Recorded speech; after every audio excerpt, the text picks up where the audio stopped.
Here's the first one. Why is it so hard to get my sons to talk? When my 18-year-old is upset, he stops talking to all of us. Well, I think for some people, I mean, everybody processes like annoyance and anger differently.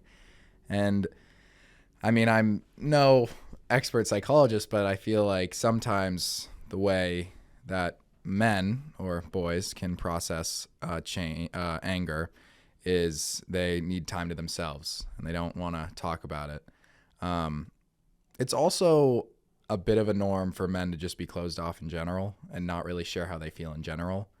And he may be falling under that category, which is a possibility because boys at high school don't like to share how they feel most of the time. Why? A sign of weakness, I guess. A worry that to show how you truly feel if you're upset or angry, it's not masculine, which is a word that people throw around and they hope to achieve. But I think that it's not because your son is angry with you or doesn't like you. It's because he feels as though what he needs to be doing to achieve a certain standing in a social hierarchy or the life he's living right now is to not share and to stay quiet. Oh, so in the life of the average teenage or young adult male, social hierarchy, like the guys that are like quiet and broody, like that's like a plus? Like you normally don't share if you're sad. You share like anger is something people share. Okay. But like sadness, like if you're, I guess into somebody, like people don't really share that because I guess that isn't very masculine, I guess is the word that people use. Really? If you like someone? Mm-hmm. Wow. You got to like pretend like you don't care? Yeah. Wow. So let's break this question apart a little bit because I notice particularly in the mornings or at the end of the day, if you got a lot of homework, you're usually pretty pissed off and grouchy. Yeah. And it is obvious to me, particularly in the mornings, that you do not want me talking to you. Yeah. And you do a great job at it. I really appreciate it. But why? So can you explain why me talking to you when you're in a state where you're annoyed about something, why does that bother you?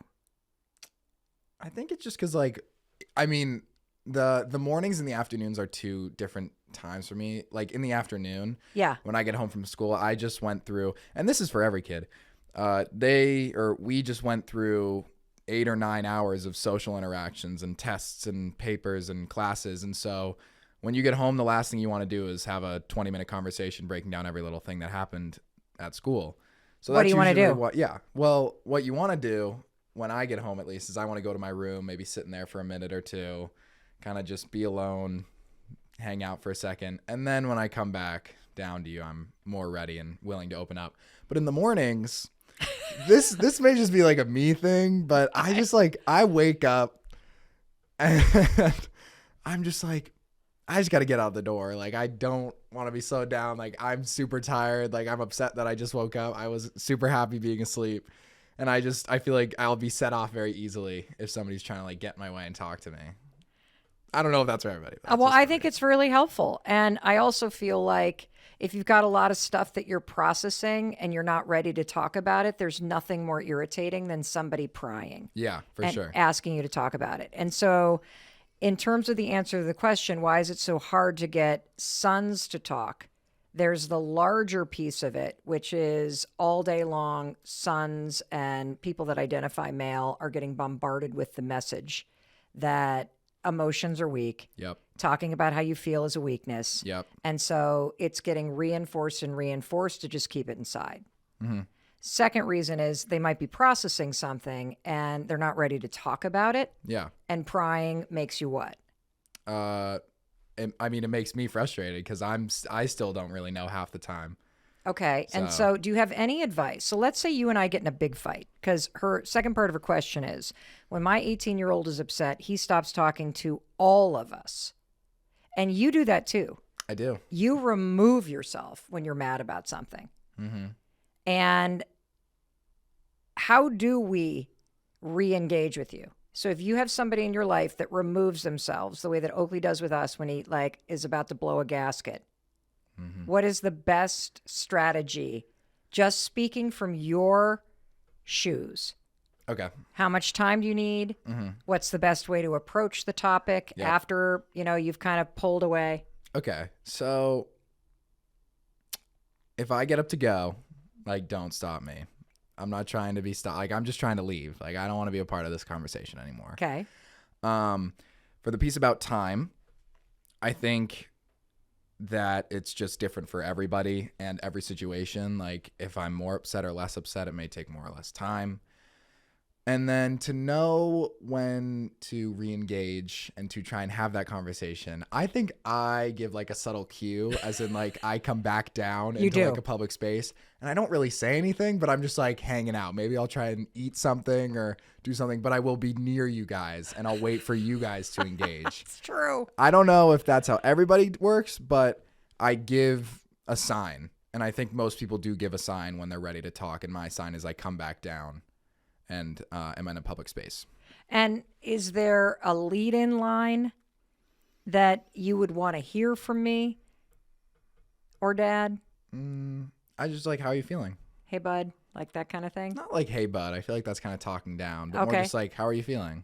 Okay. Like, I noticed you're very upset. Like, would you like to talk about it? Would you like to talk about it? I like that. So acknowledge the feelings that you saw and then ask, would you like to talk about it? And I take it if the person's like, no, you just give them their space.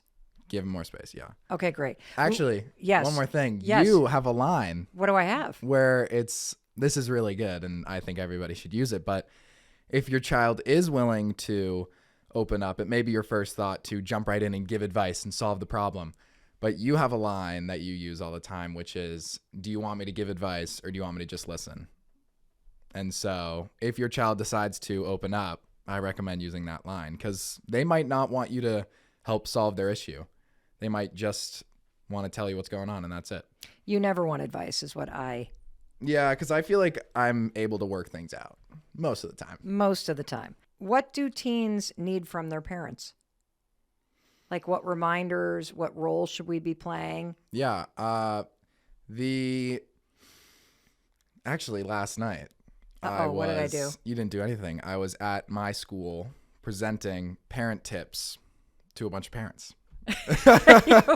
Why were you doing that? Because I'm a senior mentor at my school, which basically means I'm assigned a group of first years who I look over and I can help with social issues or academic issues and things like that. And so I was asked by the school to come in last night and give a presentation to parents just saying, here's some tips for your new high school ninth graders. So the freshman parents. We don't call them freshmen. What do you call them? First years. First years. Okay. And while I was there after my presentation, our headmaster got up and he gave a speech. And what he said, which I will repeat to you guys, is just that when you have a kid, you are a coach. And coaches never play in the game. They can give advice and they can watch, but they cannot get on the field. I'm like blanking on what the question was, but so that's the role of a parent. That's the role of the parent. You can give advice, you can cheer, you can watch, you can support, but you can never step on the field. You can't play for your kid. You're just there for them. Got it. So that's what, and specifically, what are some of the things that every young adult and teenager needs to hear from the adults in their life or from their parents? That you're proud of them. Okay. That's huge. That you love them. That's also very big. You're there for them to support them. They want to hear that you like their friends. That's really important. That you're friends with people that they enjoy. But what if you don't like their friends? What would you do if you didn't like my friends? Well, I would still want to act in a way as if I did. Yep. Because I know that if you felt like I didn't like your friends or I was judgmental of your friends, you wouldn't bring them around. Yeah. And if you're not here with your friends, I don't have eyes on you and your friends, and I don't know your friends. Yeah. And so it's important that I get a chance to know who you're hanging out with. And the only way that that's going to happen is if you and your friends feel comfortable coming over to our house. And Yeah. so if I'm judgy of them, they're not going to feel comfortable coming here. If you think I don't like them, they're not going to feel come. comfortable. And the other piece is, how could you possibly know if you like somebody if you haven't actually tried to get to know them? Yeah. Definitely try and get to know your kids' friends. Yeah. Have conversations with them. Invite them. If they're spending the night, invite them to dinner with you. Like, do all that to get to know your friends because they're a huge part of your kid's life. Actually, there's a research study that came out recently, or not even that recently, that said 97% of your child's success as a young adult is based on the 5 friends they hang out with. Landmark study. And I think that's true. And so your only access point to change your child's friend group or to have an impact on them is to make them feel welcome so you get to know them. Yeah. Today, we are answering your questions, and I say we because I've invited our 18-year-old son, Oakley Robbins, onto the podcast because so many of the questions that I'm getting from listeners around the world are related to either the teens or young adults in your life.